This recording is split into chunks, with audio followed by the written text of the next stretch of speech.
Okey, baik. Baik. Kalau itu yang awak nak, mulai malam ni, hubungan kita putus.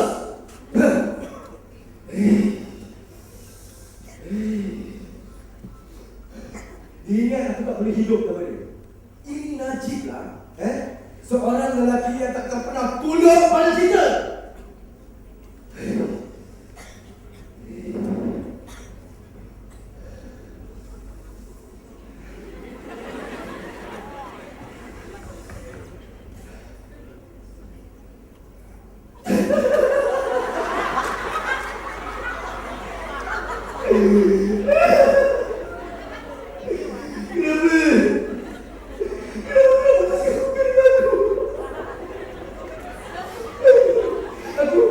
Aku sayang kau betul tak? Saleh. Ijek tak? Ayo tak.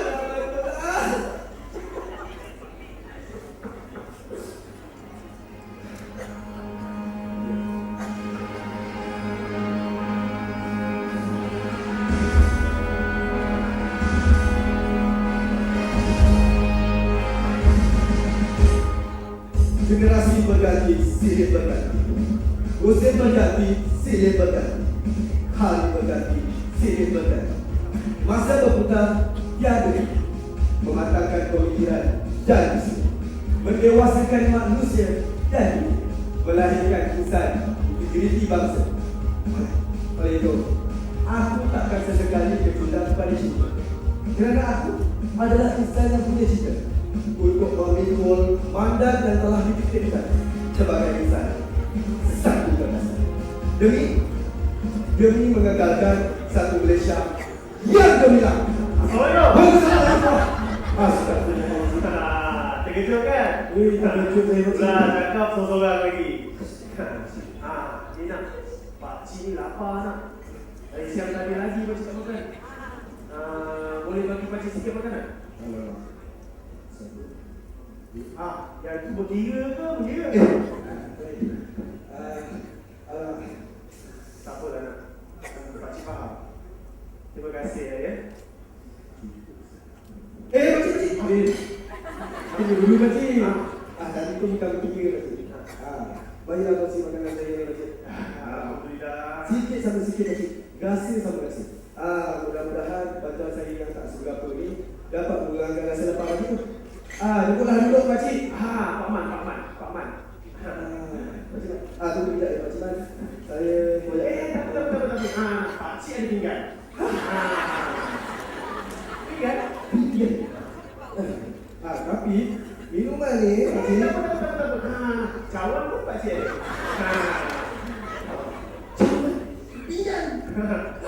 Cawan, pinggan? Hei, tak payah nak beli sangat muka tu. Buruk rupanya. Ni, cawan dan pinggan ni pun pakcik menang cabutan bertuah tadi. Ni, pakcik ni sebenarnya baru balik daripada musyawarah kampung. Ni, kalau kamu nak tahu, dalam perjalanan balik tadi, superbike pakcik terbabas masuk dalam balik. Superbike pakcik? Superbike yang besar tu, yang boom tu. Boleh pakcik tahu nama anak dia siapa? Nama saya Najib pakcik. Najib? Najib? Besar nama kamu ni. Besar pakcik. Yalah, nama kamu ni kan sama nama dengan Perdana Menteri kita sekarang ni. Datuk Seri Muhammad Najib bin Tun Razak. Terima kasih. Ya, betul pakcik. Seorang pemimpin yang berdedikasi dan berwibawa pakcik. Sama macam bapa-bapanya. Allah yarham Tun Razak. Ni pakcik. Pakcik harap satu hari nanti kamu boleh jadi seperti ini. Boleh? InsyaAllah. Amin. Terima kasih banyak-banyaklah pakcik. Kerana mendoakan benda yang baik-baik kepada saya. Ni pakcik. Terima kasih jugalah kepada kamu. Yalah, kerana kamu ni sudi bantu pakcik dalam keadaan pakcik yang sedang memerlukan bantuan ni. Sikap saling hormat dan menghormatikan merupakan aspek utama dalam gagasan Satu Malaysia pakcik. Betul. Ni pakcik. Kamu tahu rupa negara? Tahu pakcik. Rukun negara merupakan ideologi yang telah diperkenalkan oleh Allahyarham Tun Abdul Razak pada 31 Ogos 1970 yang menjadi teras dalam berbagai negara. Betul ni, betul. Ni, sekarang ni Pakcik nak uji kamu sikit. Uji? Uji apa uji? Cuba kamu terang kepada Pakcik. Macam mana boleh tercetusnya idea Tun Abdul Razak untuk membentuk kelima-lima prinsip rukun negara? Pakcik ni nak dengar juga penerangan versi orang muda ni. Mudah tu Pakcik. Kita jawab. Saya boleh jawab. Ayo. Tahan juga ni. Pakcik nak dengar ke? Dengar tak? Dengar. Dengar tak? Pakcik ya. Saya diri. Jangan terbang pula. Okey, untuk rukun negara yang pertama, kepercayaan kepada Tuhan. Itu mendapat kepercayaan bahawa tenang jiwa anda hidup sentiasa dekat dengan Tuhan. Ialah berbeza antara asalkan percaya akan kewujudan Tuhan yang Maha Melihat dan Maha Mengetahui. Hidup pasti akan lebih mulia dengan sasiah dan moral yang tinggi. Betul tak Pakcik?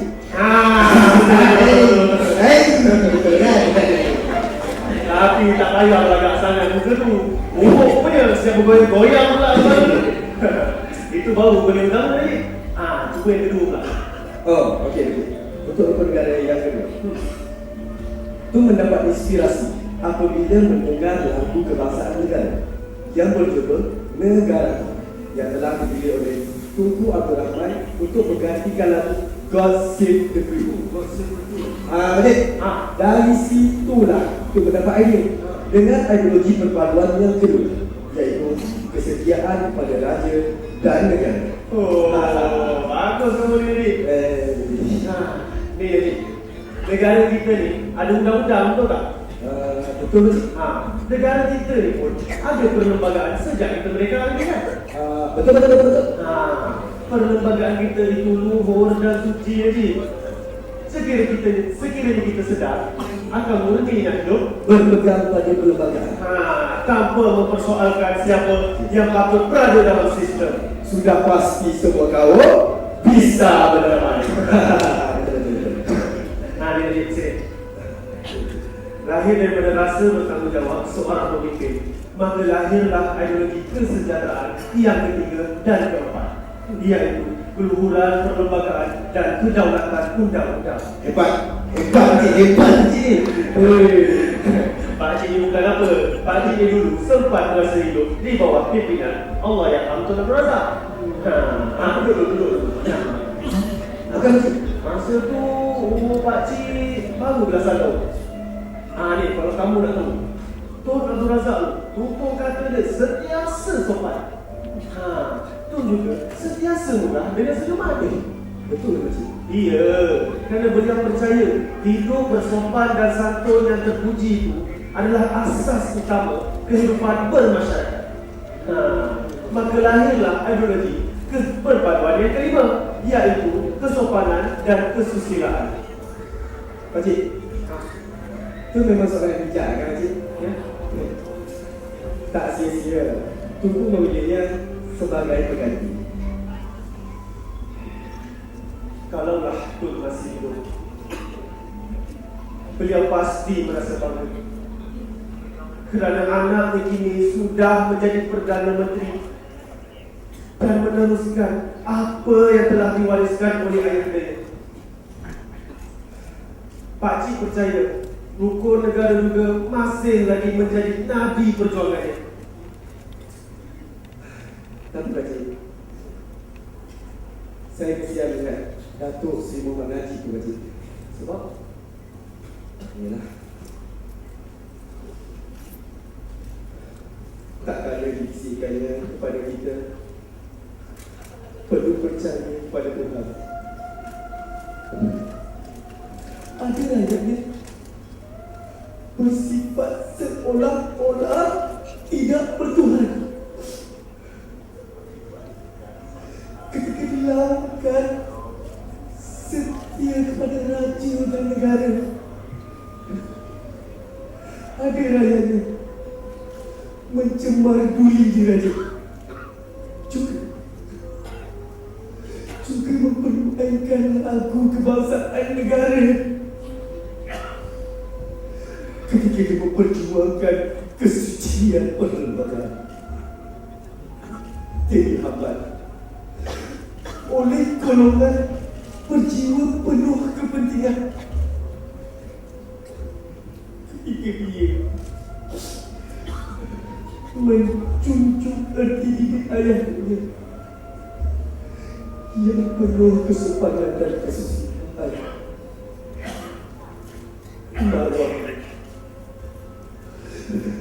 Barunya tapi tercemar oleh musuh yang berperilaku syaitan. Tak ada yang salah pun dengan apa yang kamu katakan tu, Najib. Tapi kamu harus ingat bahawa setiap perbuatan dan jahat itu takkan pernah menang. Itu janji Allah. Percayalah, suatu hari nanti fitnah itu pasti akan kalah. Jika jihad kita benar, kemenangan sentiasa akan menjadi milik kita. Marilah genggam tangan kita dengan penuh yakin dan percaya. Letakkan di dada kita. Satukan hati dan niat. Katakan daripada hati dan jiwa kita, demi Islam, demi Melayu, demi Malaysia, demi bumi yang berkuah ini, demi anak cucu kita, demi Malaysia berdaulat tanah tumpah darah, kita akan setia mempertahankan apa yang kita sudah ada. Pakcik percaya Tun takkan pernah gusar kerana rukunnya subur di jiwa anak negeri yang tercinta. Satu Malaya, satu Malaysia. Makcik. Saya bersemangat sangat malam ni, Makcik. Sebenarnya kemerdekaan kita yang ke-26 ni, Malaysia berdaulat tanah tumpah di dalam tu. Apa kata malam ni kita baca ikrar rukun negara kita, Makcik? Boleh juga. Betul kan? Ya, pakcik baca kamu ikut, boleh? Mari kasih. Boleh. Sedia, Makcik. Maka kami, rakyat Malaysia berikrar akan menumpukan seluruh tenaga dan usaha kami untuk mencapai cita-cita tersebut berdasarkan di atas prinsip-prinsip yang berikut. Kepercayaan kepada Tuhan, kesetiaan kepada raja dan negara, keluhuran perlembagaan, kedaulatan undang-undang, kesopanan dan kesusilaan. Dah. Makcik. Saya tahu lagi. Boleh ke tu? Tak apa. Baik ini perlu masuk. Apa silakan amal tu dia.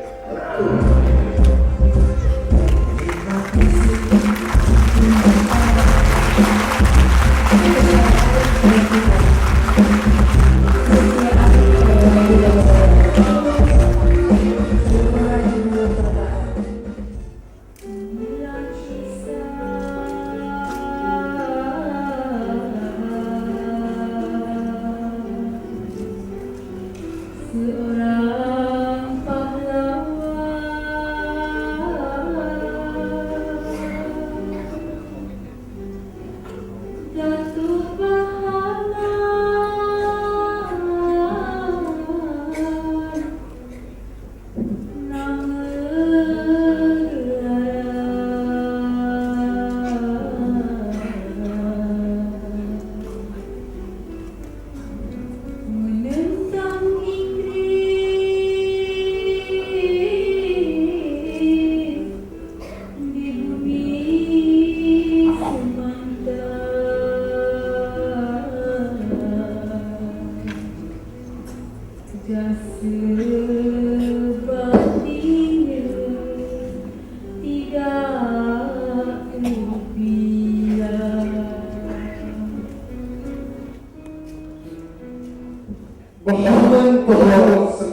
pahlawan semata. Bahaman pahlawan semata. Bahaman pahlawan semata. Bahaman pahlawan semata. Bahaman pahlawan semata. Bahaman pahlawan semata. Bahaman pahlawan semata.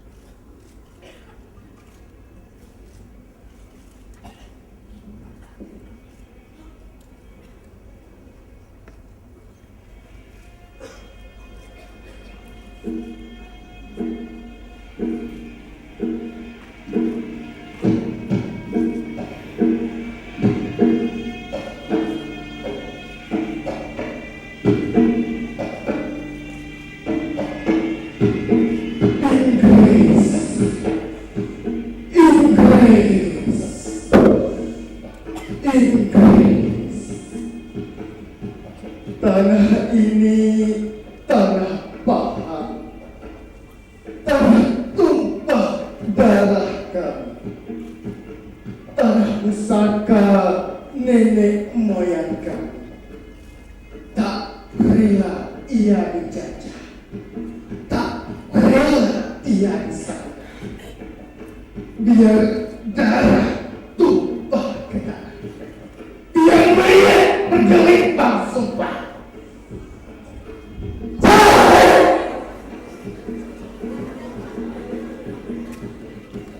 Tuhan hamba tidak bersalah. Kau Tuhan hamba sampan jelatan. Hamba Tunggal, hamba Tunggal.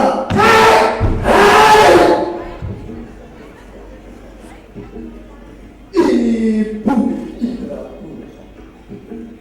Marilah kita pertahankan bersama.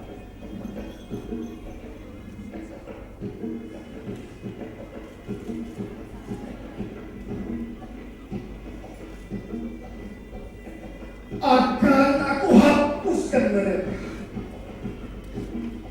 akan aku hambat mereka, biarpun tubuh hancur dulu, biar ku hantar mereka ke neraka.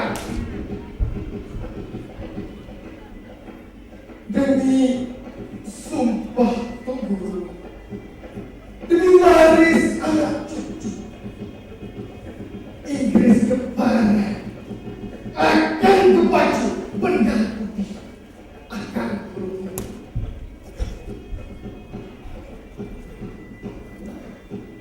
Siapa yang berani menjaga, siapa yang cuma sanggah, tetap kami rata.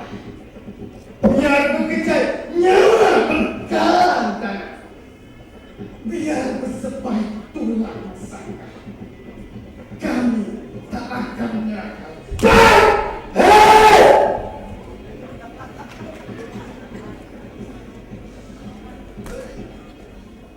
Datuk Bahaman atau nama sebenarnya ialah Abdul Rahman bin Tunku Imam, ialah seorang pejuang yang menentang Inggris di bumi Sumatera.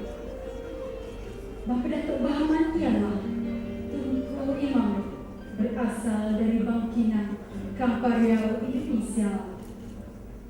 Ibunya pula bernama Rokiah binti Abdul Rahman, anak perempuan Tok Seda berkelas Sumatera, berketurunan Bugis dari Sulawesi Selatan.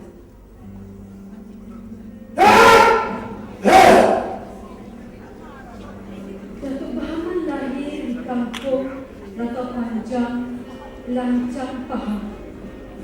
Dibesarkan di bawah didikan seorang ayah yang tegas, diberi didikan agama yang cukup. Bahaman akhirnya membesar menjadi seorang pahlawan yang berani dan beriman.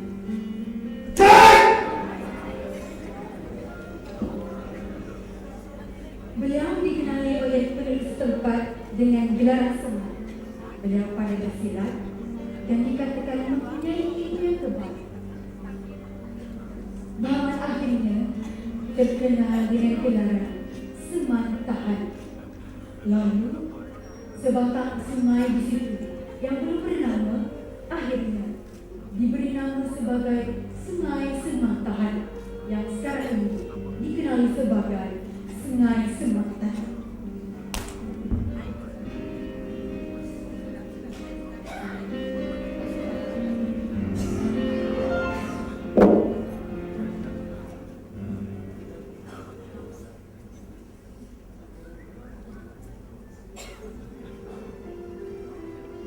Aku